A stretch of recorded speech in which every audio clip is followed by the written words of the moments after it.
Hola a todos, mi nombre es Sebastián. Bienvenidos a la clase 45 del Laboratorio de Métodos Cuantitativos Aplicados a la Gestión. En la clase de hoy vamos a ver la integral definida y la regla de Barrow. Los objetivos de hoy son cuatro. Primero, entender la integral definida como el área bajo una curva. Segundo, aplicar la regla de Barrow, que es el teorema fundamental del cálculo. Tercero, descontar la versificación de los usando la función simpi.integrate. Y cuarto, interpretar económicamente el área bajo curvas de costo y demanda. Antes de arrancar, vale la pena entender por qué estamos acá, en la clase anterior. Cuando integrábamos una función obteníamos como resultado otra función, la antiderivada más la constante c. La integral definida es algo distinto. En lugar de devolver una función, devuelve un número. Ese número representa el área bajo la curva entre dos puntos. ¿Por qué eso importa en economía? Porque muchas magnitudes económicas son exactamente eso, áreas. El costo variable de producir Q unidades es el área bajo la curva de costo marginal entre 0 y Q conta. El excedente del consumidor es el área entre la curva de demanda y el precio de mercado. Y el excedente del productor es el área entre el precio y la curva de oferta. Fíjense que la integral definida no es solo un concepto matemático, es una herramienta que usamos todo el tiempo para medir magnitudes económicas concretas. Arrancamos con las importaciones de siempre. Traemos INPI para el cálculo simbólico, NumPy para los arreglos numéricos y Matplotlib para los gráficos. Definimos también los símbolos X y Q, este último con la restricción de que es positivo, algo que vamos a necesitar cuando trabajemos con cantidades de producción. En ahora sí, la definición central de la clase. La integral definida de f de x entre a y b es el área bajo la curva f de x, en ese intervalo de guión. Se escribe con los límites a y b, como subíndice y superíndice del símbolo de integración. Esto está haciendo a punto. La diferencia clave con la integral indefinida queda clara en la tabla que aparece en pantalla. La integral indefinida devuelve una función más la constante c. No tiene límites, la integral definida en cambio devuelve un número. No tiene constante c. Tiene un límite inferior a y un límite superior b. Dicho de otro modo, la integral indefinida describe una familia de funciones. La integral definida cuantifica un área concreta. Este primer bloque de código dibuja justamente eso. Tomamos f de x igual a x al cuadrado y calculamos el área bajo esa curva entre x igual a 1 y x igual a 3. El gráfico muestra la parábola en azul y la zona sombreada corresponde exactamente al área que estamos calculando. La función simpi.integrate, con los límites entre paréntesis, hace el cálculo directamente y el resultado aparece sobre el área sombreada. La intuición visual es importante. La integral definida es literalmente el área de esa región pintada, ni más ni menos. Ahora viene la regla de Barrow, que también se conoce como el teorema fundamental del cálculo, es probablemente el resultado más importante de todo el cálculo integral. La regla dice, la integral definida de f minúscula entre a y b es igual a f mayúscula de b menos f mayúscula de a, donde f mayúscula es cualquier antiderivada de f minúscula. El procedimiento tiene cuatro pasos. Primero, encontrar la antiderivada de f mayúscula de x. Segundo, evaluar en el límite superior para obtener f mayúscula de e. Evaluar en el límite inferior para obtener f mayúscula de a cuarto. Restar. Un detalle fundamental. La constante c se cancela. Da igual qué antiderivada elijan porque la c desaparece en la resta. Por eso la integral definida no tiene constante c. Este bloque ilustra el paso 1. Tomamos f minúscula de x igual a x al cuadrado y calculamos su antiderivada con simpi.integrate de f minúscula y x, sin límites. El resultado es x al cubo sobre 3. Esa es nuestra f mayúscula de x. Ahora aplicamos los pasos 2, 3 y 4. Evaluamos f mayúscula en b igual a 3 y obtenemos 9. Evaluamos f mayúscula en a igual a 1 y obtenemos un tercio. Restamos y obtenemos 26 sobre 3. Al final, el código verifica el resultado usando simpi.integrate con los límites explícitos. Los dos valores coinciden exactamente. Eso confirma que la regla de Barrow funciona. Podemos calcular la integral definida paso a paso, o dejar que simpi lo haga directamente. Perfecto. Ahora que entendemos la mecánica, veamos la sintaxis en simpi de forma sistemática. La función es simpi.integrate, seguida del integrando, y entre paréntesis una tupla con la variable, el límite inferior y el límite superior. Digamos que construye una tabla con 6 tipos de funciones distintas: potencias lineales, exponenciales, logarítmicas, polinomios y raíces cuadradas, aplicado y un concepto tal de cuanto. Para cada una calcula la integral definida en su intervalo correspondiente, muestra el resultado exacto en forma simbólica y también el valor decimal. Fíjense en el caso logarítmico, la integral de 1 sobre x entre 1 y exactamente 1, sin. Eso tiene sentido porque la antideriva de 1 sobre x es el logaritmo natural y el logaritmo de 1 mientras que el logaritmo de 1 es 0. Esta tabla es un buen repaso de los distintos tipos de integrales que pueden aparecer en problemas económicos. Pasemos a las propiedades.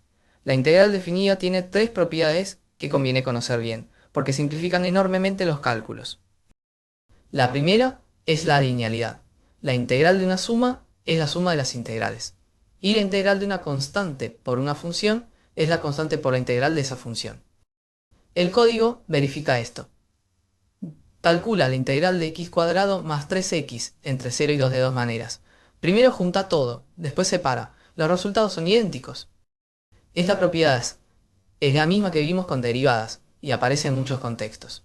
Cuando el ingreso total es la suma de varios componentes, podemos integrar cada uno por separado. La segunda propiedad es la aditividad. Si tenemos un intervalo que va de a hasta d, podemos partir la integral en dos pedazos, de a hasta b y de b hasta d, y sumar los resultados. El código confirma que la integral de y cuadrado de 0 a 3, el intervalo de a hasta d, es igual a la integral de 0 a 1 más la integral de 1 a 3, los tramos de a hasta b y de b hasta d. En economía esto es muy útil. Si quiero el costo de producir de 0 a 30 unidades y tengo los costos de dos tramos distintos, puedo sumar directamente. La tercera propiedad. Si invertimos los límites, el resultado cambia de signo. La integral de 1 a 3 da positivo, la integral de 3 a 1 da negativo. Esto tiene sentido geométricamente. Estamos recorriendo el área en sentido contrario. En la práctica nos recuerda que el orden de los límites importa. Llegamos a una de las aplicaciones económicas más importantes. El área bajo la curva de costo marginal es exactamente el costo variable total. La fórmula es costo variable de Q unidades igual a la integral de costo marginal desde 0 hasta Q. Esto no es una aproximación, es una igualdad exacta y se deriva directamente de que el costo marginal es la derivada del costo variable. Tomamos una función de costo marginal sencilla, CMY igual a 2Q más 30. Calculamos tres cosas. El código en el punteo de la de producir 20 unidades integrando CMY de 0 a 20. Segundo, la función CB de Q como antiderivada de CMG. Tercero, verificamos que ambos métodos dan el mismo resultado a evaluar CB en 20. El resultado es que producir 20 unidades cuesta 1000 en costos variables.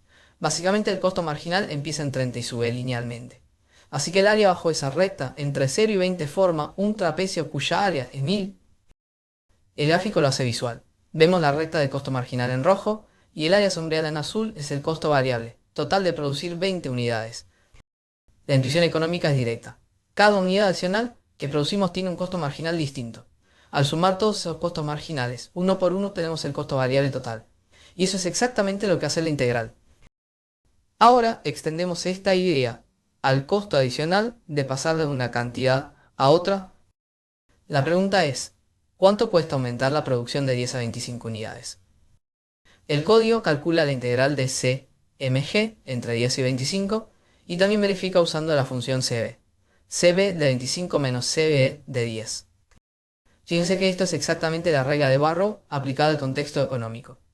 El costo adicional es F mayúscula de B menos F mayúscula de A, donde F mayúscula es la función de costo variable y A y B son las cantidades inicial y final.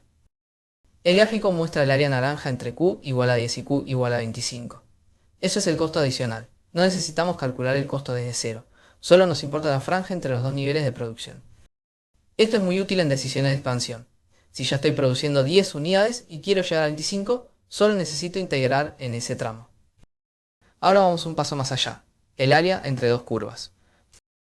Cuando necesitamos medir la diferencia entre dos funciones a lo largo del intervalo, La fórmula es la integral de f de x menos g de x, donde f está por encima de g en ese intervalo. El ejemplo es el excedente del consumidor. La curva de demanda es P igual a 100 menos 2Q. El precio de mercado es 40.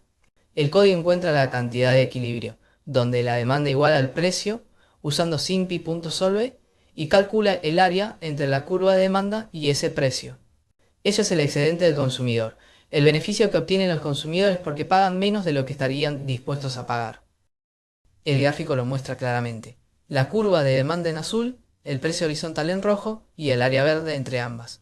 Ese triángulo verde es el excedente del consumidor. La anotación marca el punto de equilibrio donde la demanda y el precio se cruzan. A la izquierda de ese punto, todos los consumidores estaban dispuestos a pagar más que 40, y por eso obtienen un excedente. Esta es una de las medidas más usadas en economía del bienestar, y la integral definida es la herramienta natural para calcularla. Antes de pasar al ejemplo integrador, vemos una herramienta útil de Simpi, mostrar la notación de la integral sin evaluarla. Simpi.integral, con I mayúscula, crea un objeto que muestra la notación matemática de la integral, pero no la calcula todavía. Para obtener el resultado hay que llamar al método .doEnd. Esto es útil cuando quieren mostrar el planteamiento del problema antes de la solución o cuando están construyendo expresiones simbólicas más complejas donde quieren controlar cuándo se evalúa cada parte. El resultado exacto aquí es 232 sobre 3 y en decimales aproximadamente 77,33. Llegamos al ejemplo integrador. Un proyecto de expansión genera un flujo de beneficios marginales que decrece con el tiempo. La función es BMG de t igual a 500 por A 0,1t menos 50. El tiempo está en meses y los beneficios en miles de pesos. Porque no más cuentas. Fíjense cómo empieza. En t igual a 0, el beneficio marginal es 500 menos 50, o sea 450.000 pesos por mes. Pero va cayendo a medida que pasa el tiempo porque el factor exponencial decae. En algún momento llega a 0 y después se vuelve negativo. Ese momento es cuando conviene cerrar el proyecto. Las preguntas son dos. ¿Hasta cuándo conviene mantener el proyecto? ¿Y cuál es el beneficio total acumulado? El código define la función BMG usando simpi.exp para la exponencial y simpi.rational para representar la fracción undécima. Luego resuelve dos problemas. Primero, iguala BMG a 0 para encontrar el momento óptimo de cierre, usando simpi.solve.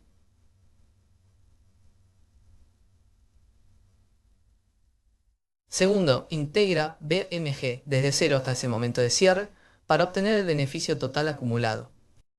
El resultado muestra el momento óptimo de cierre en meses y el beneficio total en miles de pesos. La decisión óptima es clara. Mientras BMG sea positivo, el proyecto aporta valor. Cuando BMG llega a 0, conviene cerrar. El gráfico resume todo. La curva azul es el beneficio marginal a lo largo del tiempo. El área verde es el beneficio acumulado durante la vida útil del proyecto. El área roja, a la derecha del punto de cierre, representa las pérdidas en que incurriríamos si continuáramos más allá del óptimo. El marcador rojo indica exactamente el momento de cierre. La anotación lo señala con una flecha. Este tipo de análisis es muy común en evaluación de proyectos de inversión. Calcular el momento óptimo de abandono usando el criterio de beneficio marginal igual a 0. Tabla de resumen recorre los temas vistos en la clase y sirve como una guía rápida para organizar las ideas principales. En la próxima clase vamos a ver la aproximación numérica mediante sumas de Riemann. Eso va a servir para casos donde no tenemos una fórmula analítica para la función. Como siempre, les dejo las referencias de esta clase. Hasta acá llegó la clase 45. Si algo no quedó del todo claro, pueden contactarme a través de los canales oficiales de la materia. Gracias por estar del otro lado y nos vemos en la siguiente clase.